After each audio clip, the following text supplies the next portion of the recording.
Okay, close your eyes for just a second. Picture maybe a single elegant branch arsing perfectly into space. Or maybe a few bright blooms, but they're not just crammed together, right? They're framed perfectly by the air around them. It just gives you this feeling of, I don't know, real calm. You probably think of flower arranging as, grab some nice flowers, put them in a vase, quick splash of color, done. Right. Pretty standard. But today, for this deep dive, our sources are showing us something way deeper, infinitely more complex. We're talking about Ikebana. Indeed. And the word itself, Ikebana, it combines ikiru, that's ikiru, which can mean to arrange flowers, but also to live or to keep alive, and hana, which is flower. To keep alive. Exactly. So it literally means giving life to flowers. It's a practice just steeped in culture, philosophy, aesthetics. It goes so far beyond just, decoration. It's like a silent conversation with nature, kind of meditation on existence. And that's really our mission today, isn't it? We want to peel back the layers of what you might just think of as flower arranging. We're going to explore Ikebana's incredible history, its core philosophy, its surprising global reach, actually, and even dig into some, pretty lively contemporary debates about what it really means today. Yeah. And all of this is coming straight from a stack of sources we've curated for you. Everything from detailed organizational descriptions to, pretty passionate online discussion. It gives you this really rich, sort of multifaceted view of this ancient art. It really is a journey worth taking because the principles behind Ikebana, they resonate, way beyond just floral design. They offer these insights into balance and presence, appreciation, things that can genuinely enrich, any part of your life. Yeah, when you first really look at Ikebana, it's immediately clear this isn't just about making things look pretty. No, not at all. Our sources really hammer home these deeply philosophical concepts that, they seem to inform every single piece. And that profoundly sets it apart from, say, Western flower arranging, which often seems to prioritize just lots of color, abundance. Volume. Volume. Ikebana, though, it feels like a disciplined art form. Yeah. And it zeroes in on, 6 core principles? That's right. And what's really foundational here, I think, is that these aren't just artistic guidelines someone made up. They're reflections of a worldview, really, a way of seeing and appreciating the natural world. Okay. So take asymmetry and balance. The arrangements are, they're rarely symmetrical in that mirror image way. Balance is achieved more harmoniously, It's this subtle equilibrium that kind of acknowledges the organic, maybe imperfect nature of life itself. Imperfect nature. Yeah, it's this recognition that real beauty often lies not in perfect mirroring, but in this dynamic living balance, just like nature. So the balance is almost felt rather than just seen explicitly. That's a really nice distinction. Precisely.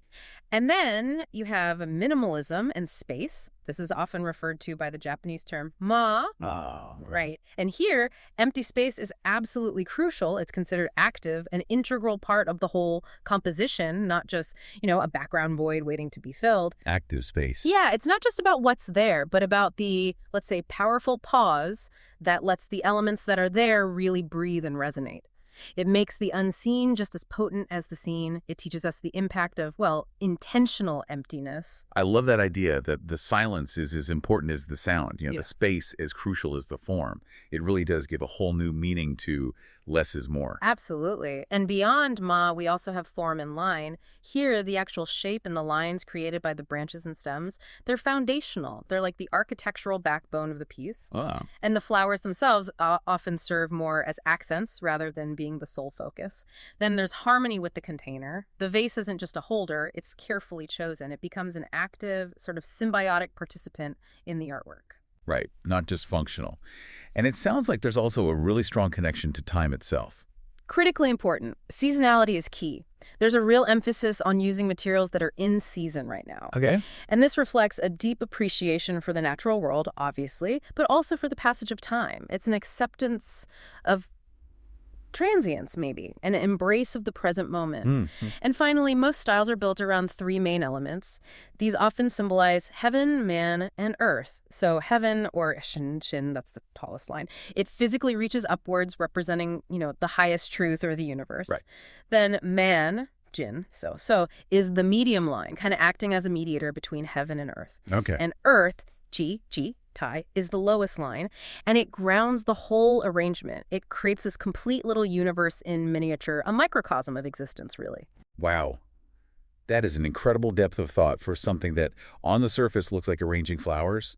That connection to the cosmos, to nature, to us is really powerful. It does make you wonder, though, does that structure, heaven, man, earth, does it ever feel, I don't know, constricting for someone practicing today? Or is the creativity actually found within those old boundaries? That's a great question. And I think for many practitioners, that structure itself becomes a path to actually deeper creative freedom. It guides the eye, helps you notice details and relationships you might otherwise miss. It connects the individual creative act directly to these, well, universal principles. It provides a framework, but one that allows for just endless variation within it. So this framework, these ideas, they're not new, right? This art form has a seriously deep history. Where does it all start? Oh, it really does. We trace Ikebana's roots way back to the 6th century. It seems to have emerged alongside Buddhism, actually, with Buddhist floral offerings called kuge. These were brought to Japan from China. So it started as a purely religious practice, monks arranging flowers on altars. But then over centuries, it gradually evolved into this highly refined art form, reflecting the spiritual and aesthetic values unique to Japanese culture. Okay, so from solemn temple offerings to something more, well, artistic and maybe more widespread, how did those first actual styles begin to take shape? Well, by the 15th and 16th centuries, we start seeing the first really formal styles. The Rika style, Rika, which means standing flowers, was incredibly formalized, very complex. Standing flowers. Yeah, these arrangements often represented majestic landscapes. They used 7 or sometimes 9 core elements, branches, flowers like pine, chrysanthemum, irises, all arranged in these ornate Chinese vases. And it required huge technical skill to create those bursting sort of triangular shapes. Often elements had to look like they were standing upright with no visible support. The Sendensho, which is the first known text on Ikebana, came about around this time, and it gave really precise instructions for these complicated pieces. So incredibly structured, grand. Sounds like it was maybe for the elite, required a lot of study. Definitely. But then it sounds like things shifted. Something simpler came along. Precisely. In the 16th century, the very famous tea master Sen no Rikyu introduced a much simpler, more rustic style. It's called nagerere, which means thrown in. Thrown in. Yeah, almost casual sounding, right? But it was specifically designed for the intimacy of the tea ceremony. And this style was, in many ways, kind of the opposite of Rika. It focused much more directly on, let's say, organic connections with nature, the immediate setting, rather than those grand cosmic ideas. Okay. And Najera then led to the development of another style, seika, or shuka. This one's a bit more structured than Najera, but still much simpler than the original Rika. It refined that Nagare approach. It really does feel like this constant push and pull, doesn't it, between tradition and innovation. You go from devotion to this incredibly structured art for the nobility, then almost ironically, it gets simplified for the quiet tea ceremony. And it makes me think, though, even as it simplifies or modernizes, that core reverence for nature, it seems to stay, right? Like a constant thread connecting all these different changes. That thread is absolutely vital. And if you connect this to the bigger picture, you can really see how major cultural shifts, external influences like Japan, opening up to the West in 1868, how they profoundly impacted this art form. Right. It led to exciting new directions, but always somehow still respecting that deep heritage.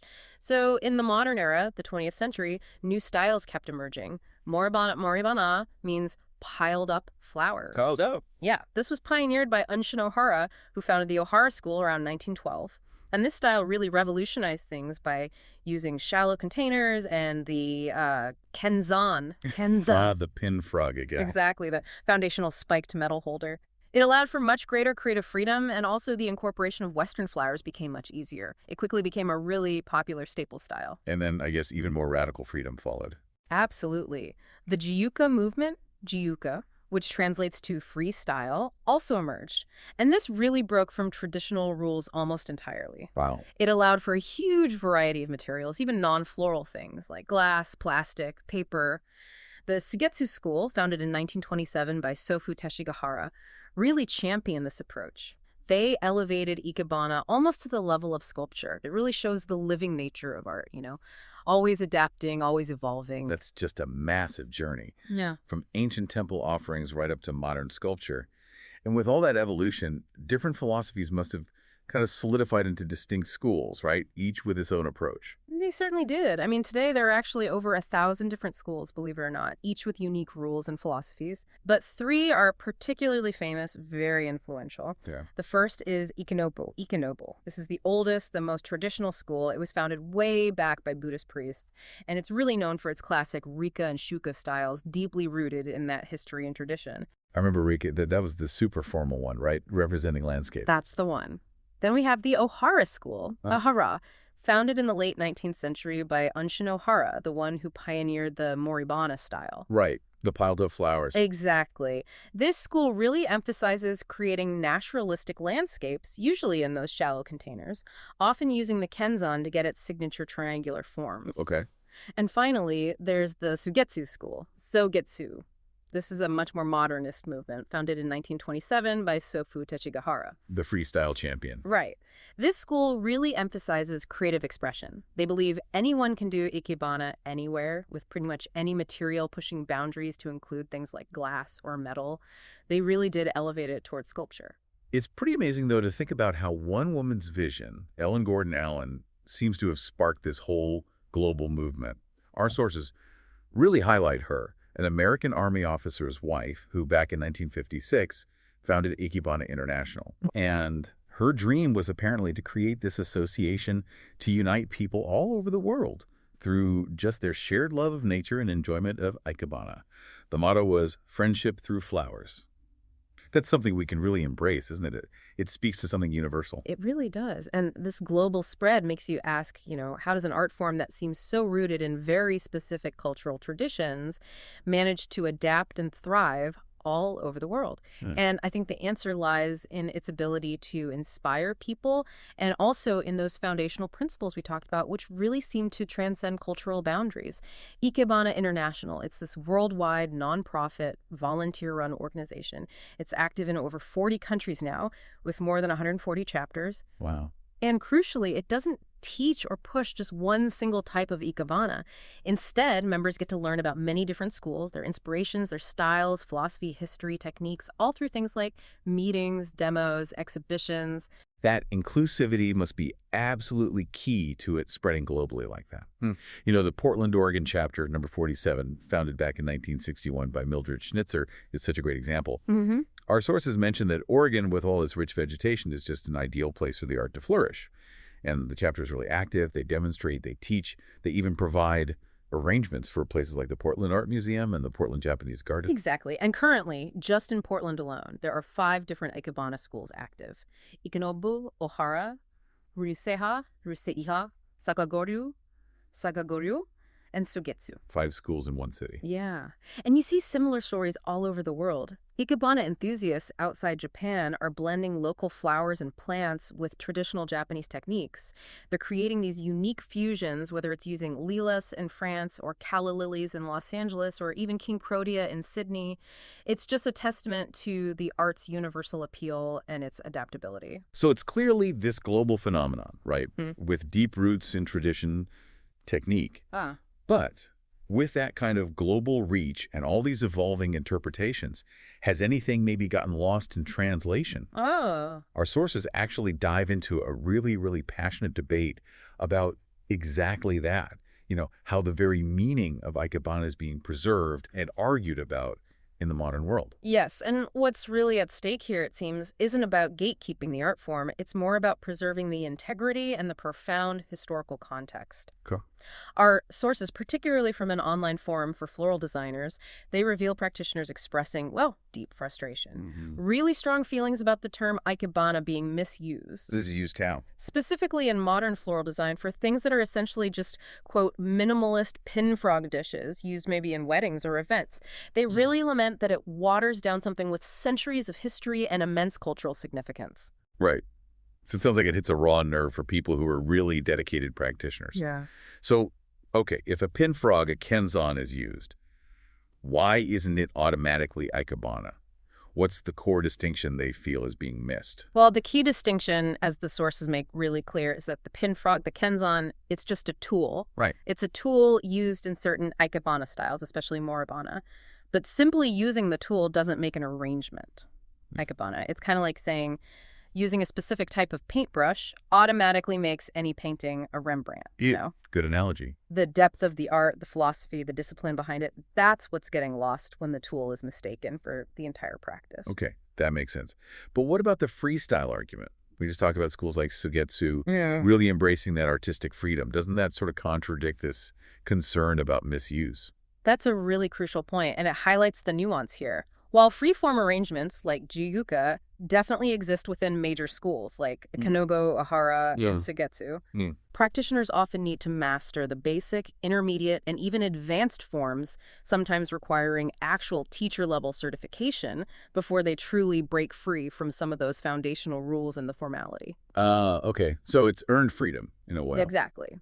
So to just call any minimal arrangement you see Ikebana often just erases that incredibly rich, nuanced history and the dedicated practice involved. As one practitioner who actually lived in Japan pointed out, there are over 3,000 schools of Ikebana. 3,000? Yeah, each with different philosophies, different approaches. It's this vast, intricate world, not just a simple aesthetic trend. So it's not just about how it looks in the end. It's profoundly about the philosophy underneath, the rigorous training, the whole cultural context. It's a really powerful argument for respecting the depth of an art form. Precisely. The cultural significance, the depth, it gets lost when the term is just used casually. It reduces it to a mere aesthetic trend, not an art form with literally hundreds of years of history and huge cultural meaning. Our sources actually suggest alternatives, like just calling them minimalistic or high-style, modern, exotic, maybe artistic arrangements to avoid diluting the term Ikebana. For many people who practice it, Ikebana is also this really profound meditative practice. It's not just an art form, it's considered a way, a path, kado. The way of flower. Kado, like judo, the way of. Exactly. Yeah. Much like other Japanese ways like chado, the tea ceremony, or shodo calligraphy, kado signifies this lifelong path of learning. It's meant to foster patience, concentration, a deeper connection to nature. The journey itself is just as important as the final arrangement. Okay, so given all these traditions, the transformations, the debates, a really critical question comes up. Yeah. How does an ancient art form like this stay relevant? How does it stay vibrant in our, very contemporary society? Yeah. It sounds like there's a real effort happening to keep it accessible, but also honor that deep heritage. There really is.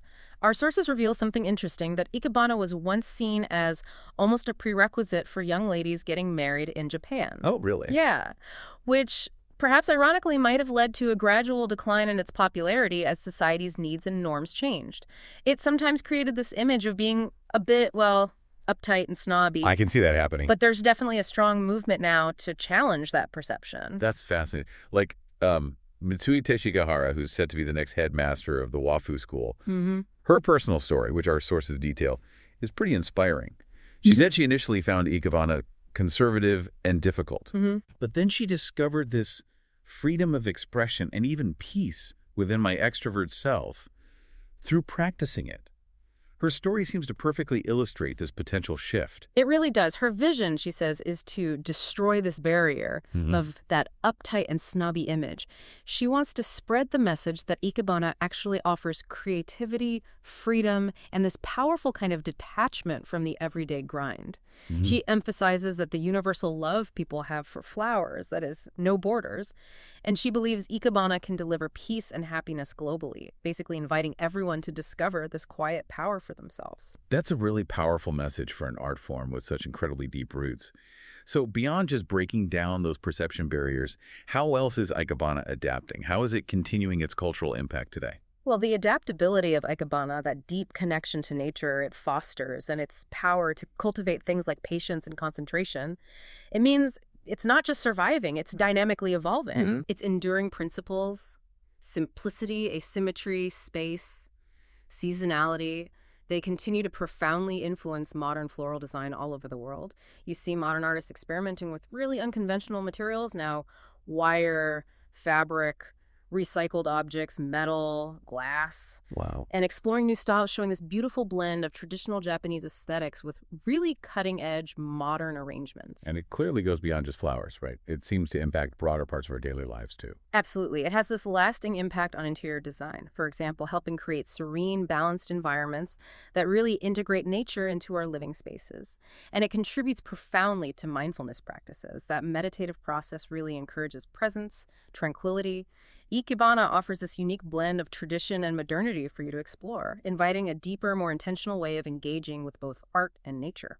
We have covered such a remarkably journey today, from Ikebana's ancient Buddhist beginnings as Kyuji to its super formalized Rikka style, then its elegant simplification for the tea ceremony with Nagare, and right up to its modern freeform expressions like Juka.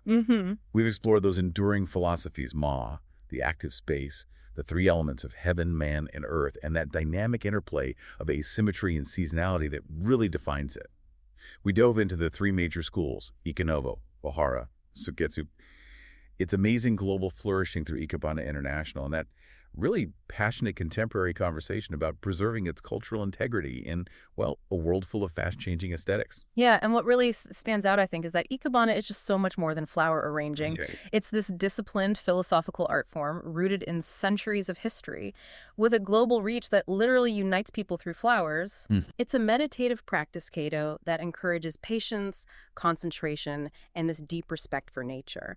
And it's all conveyed through these often minimalist compositions that really emphasize line, form, and that powerful empty space. Yeah. It kind of reminds us, doesn't it, that even in a world that feels saturated with information and visual noise, there's still profound value in stillness, in intention, and in finding a deeper connection to the natural world right around us. Understanding an art form this rich, it really offers those aha moments that can reshape how you perceive beauty and balance in, well, so many aspects of life. So maybe the next time you see a single flower, or perhaps even find yourself arranging one, try to consider not just its individual beauty, but also that active, empty space around it. Think about the lines it creates, the season it represents, and maybe the silent story it seems to be telling. What way of flowers, what Kato might you discover for yourself?